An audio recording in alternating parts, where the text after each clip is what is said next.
Sana pa niya kang ini siya.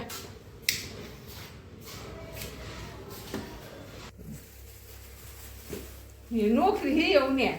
Harap doon na. Piyag ismahi ka tabi ang kagdi. Ano? Nungaraba jumjura. Nungaraba jumjura manina. Mani nungara. Mama manakta hippa siya. Nada mama haiba. Ako'y si pamungje hiptaba. Kadawra ba? Kuya. Kuire. Kuire.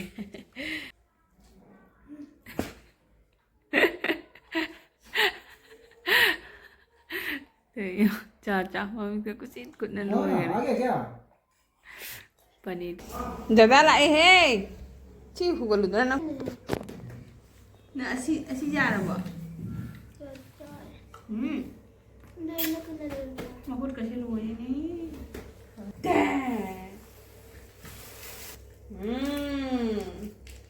wow Penjara ada.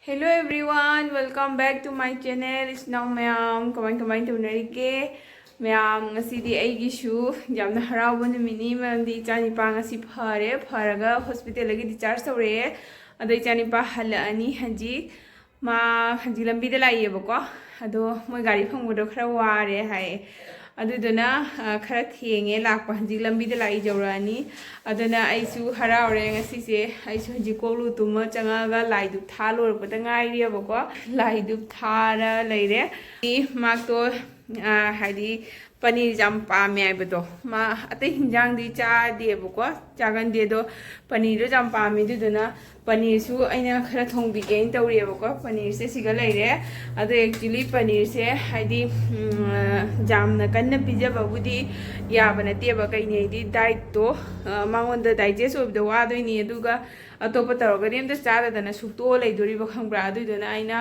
adum paneer se thong bi re bako hospital da su haidi alipo quantity da pi abako haidi jam kana di pija nu do mana kam cha da bani na pi ro haidana aduna paneer se thong bi rani palak paneer na thong bi rake dugi tawri aduga haji ai sina ko malak padan hanje aina ma on haiba ko nang jangna pharaga la u adu jangna pharaga la de ai nang ge surprise to phi lawra thamam duni na ko surprise bodam le hai hamba adu kaina to phi lawra thamam gani na ko adu hai duga ai se haji haidi haigare aduga kari lawdoino khangdrebako haidi siga anak pasika di jamna mong chabado phangmana tabani ne aduna kaino tawrani hajikse chalagane maki drawing jam pamjeye bane drawing copy doidi magi pencil adedi pencil su jam pame khoi moi hajikan gi machin nuk hapaga ibado amada 10 rupees ga tabado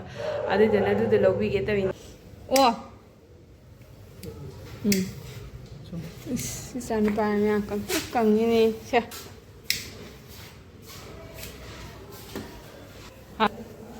Dadah lại he. La. Siya pa mo la. Kamu sih kak?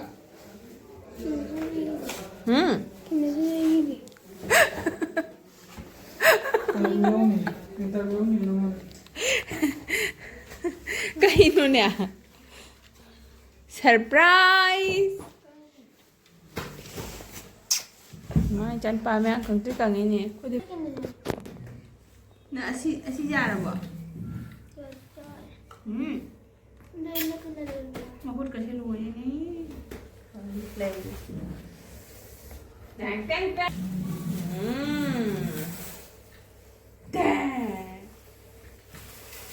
फिर ये drawing copy फिर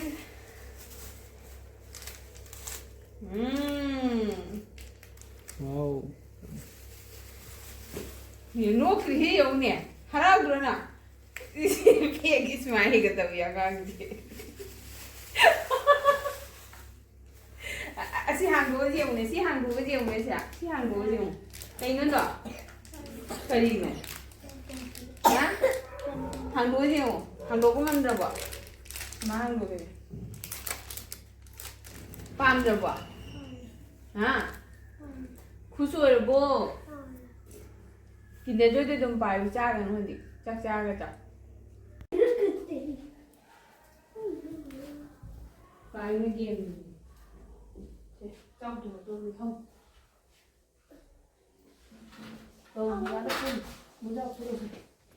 Isnaw mayam ngasidi chanipa jumda thungare ado ngasidi gari se kano tawdana khatangdi khenge mona lakpada aduma poi sathina haraure mayam punamasu hanna thagachari mayam na pibirakpa blessings pibirakpa mayam do abungo pharo aina mayam gi thojaldagi isori ke padagi chanipa thungaga lae ado माक्सी कशुमदी नते बको कशुम नत्रगसु मसासे मसासु खर पाजरे पाजबसिगा अरुम हौबसिगा मसासे हेन week ओइसनगिबा हाइतारेको अरुम जे सुपत फत्तदना viral fever नि बुदि हाय अते यखोइना test के काक्ति मसिंग सुनब तौरे x ray सु अनिरग लौरे ultrasound सु तौरे अदुगा माइगे blood culture हाइना blood की मोय होल बॉडी की दुमाइनरा कैनोमा अमा लौबा म लई आई खंगद्रे फजना अदुदुसु लौरगा येंगे अदुइदो रिपोर्ट पुनोंदि लोइना नॉर्मल लाएबको अखोइना सेगी टाइफॉइड नि खलगा चिगनारगा चटपदो अदुसु आजरगा हाइदि लैत्रे नॉर्मल ओरेन हाइबा खंगदे टाइफॉइड की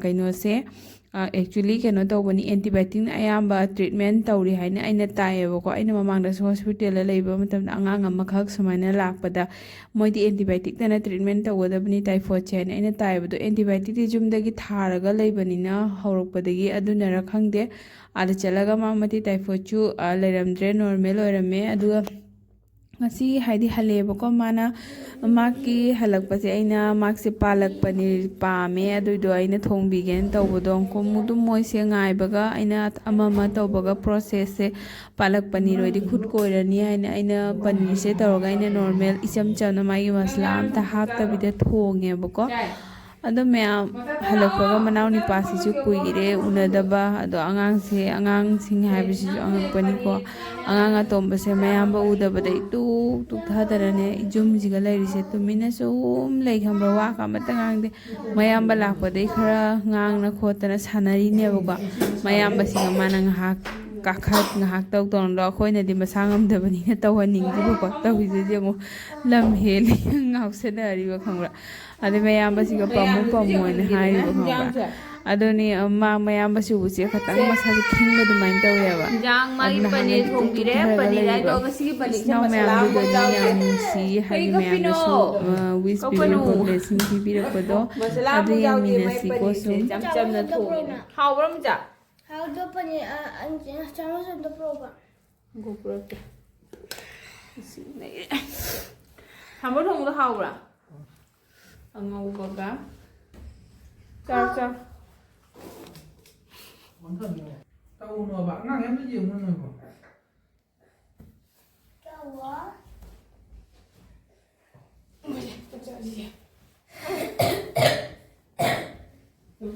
Không.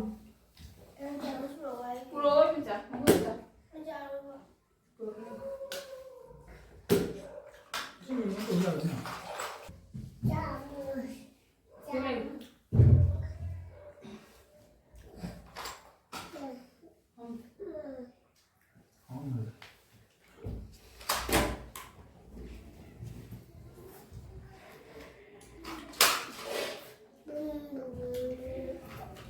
Nó sao rồi nhỉ? Cái gì? Hả? Betul yang saksa ada. Yang saksa ada. Kamu jadi kenapa pijak kamu? Kenapa pijak kamu? Cái này của mana? Mana cái pijak itu đây này na? Am cukup dah. Masih lepas pun ni dia ada kita uji nunggu kotak. Cak, yang cakap. Bebas tahu yang. Hah? Iya, masih yang kurang. Masih yang kurang. Bicara nasi. Sini semua Indo, ini semua itu enggak. Indo ni je, kuiru ni elon ba. ꯑꯃ ꯂꯧꯑꯣꯅꯦ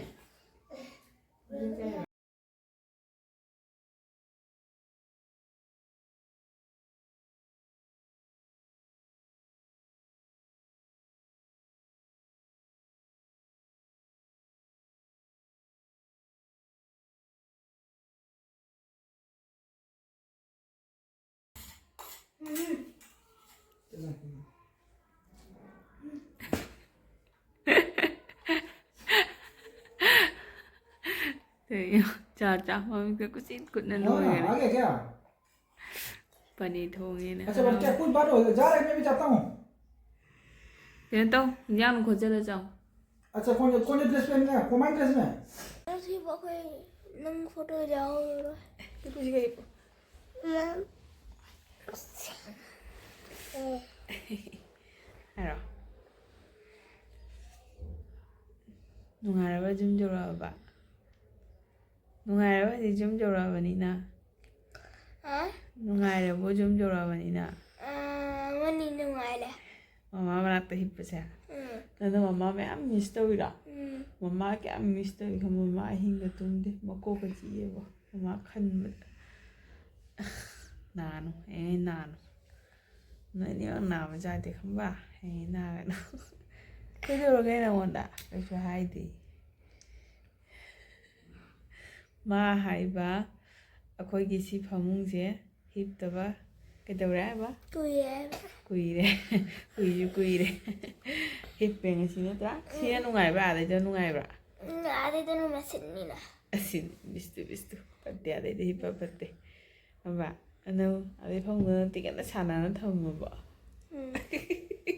magi swiss mate laga phamung do bend tawna ba matakka kakana ba kumda na ma dum sana leiwa ma ba thawdi leitra na khara fara aduga एकदम करन तो gari एक चाहन में PT बके paper में लो लो चित्र है kaide pe param lo sa ka ni ai हाय करन gym ले चित्र करना है karana डॉक्टर है नर्स में acha hanji chapa jagi roi hai ba teachers paper ni na adum lakninge na akoi phare hidak cha loire na lakpo jati na discharge to wa de doctor na sign tawra tharaka doin nai thare ne tra ha atai di hayeng de school chatlani na tra mangasi tuition jakke ai kanna hai tuition pung 3 dagi hawe jumda tuition takpodo taktre siga manakta thare ado ngasidi pura rest tawro full rest tawraga school jo hayengdagi doin taw karna baina adi maki nangi mem moina pirakwa pora singdo class work singdo mama na ngasi ahing tum dangai gi tawbiri GK ga EVS ga tawre ha kay hani meyam thank you hairo nangonda pharo haina wish tawbirapa hangbirapa meyamda thank you hairo amta thank you mayam punamak hai hai hoi kaina mayang ni kang kay mayo thank you mayam punamak hai thank you ma'am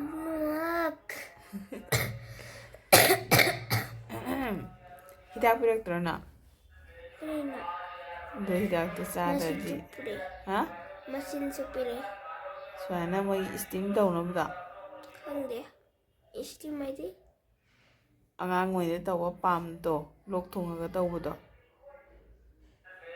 कई कौन सा manatonda lok thungaga pam handra nebulize tawbudo adudora अन्ना माय गेस लिखूंगा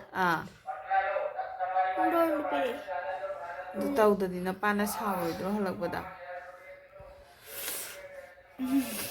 my Ma'am, सूज भी masu mapasu suti na pote on duty di ko chenchi mine bako masu mako yam sare akoina amam angang singjena tawra leirabani na masu mako yam sare do hajikti makse